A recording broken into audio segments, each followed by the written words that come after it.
लाडकी बहीण योजनेची ई-के-वाय-सी करताना ladkibhin.maharashtra.gov.in या वेबसाईटवरती जायचं आहे. ह्या ई-के-वाय-सीचा जो बॅनर आहे, जो ब्लिंक होतो याच्यावरती टिक करायचा आहे. लाभार्थी महिलांनी आपला आधार क्रमांक टाकायचा आहे. कॅपचा सांकेतिक क्रमांक टाकून द्यायचा आहे.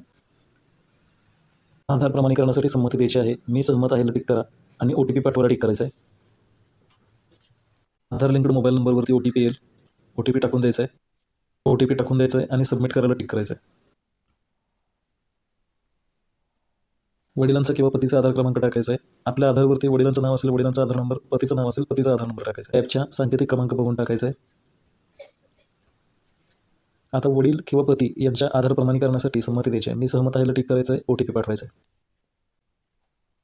वडील किंवा पती यांच्या मोबाईलवरती OTP येईल, टाकून द्यायचा आहे आणि सबमिट करायचं आहे. आधारप्रमाणे पती किंवा वडील यांचं नाव दिसेल. जात प्रवर्ग निवडायचा आहे. यानंतर 2 डिक्लेरेशन आहेत. आपल्या घरी सरकारी सेवक किंवा सेवानिवृत्त सरकारी सेवक नाहीत, याला होय असं टिक करायचं आहे. आणि दुसरं डिक्लेरेशन आहे, आपल्या घरात विवाहित एक महिला व अविवाहित एक महिला असे लाभार्थी आहेत, यालाही होय असं टिक करायचं आहे. आणि वरील दोन्ही डिक्लेरेशन सत्य आहे, खोटे असल्यास कारवाईस आपण पात्र राहू, याला टिक करायचं आहे. सबमिट करायचं आहे. ई-के-वाय-सी पडताळणी यशस्वी पूर्ण झाली आहे.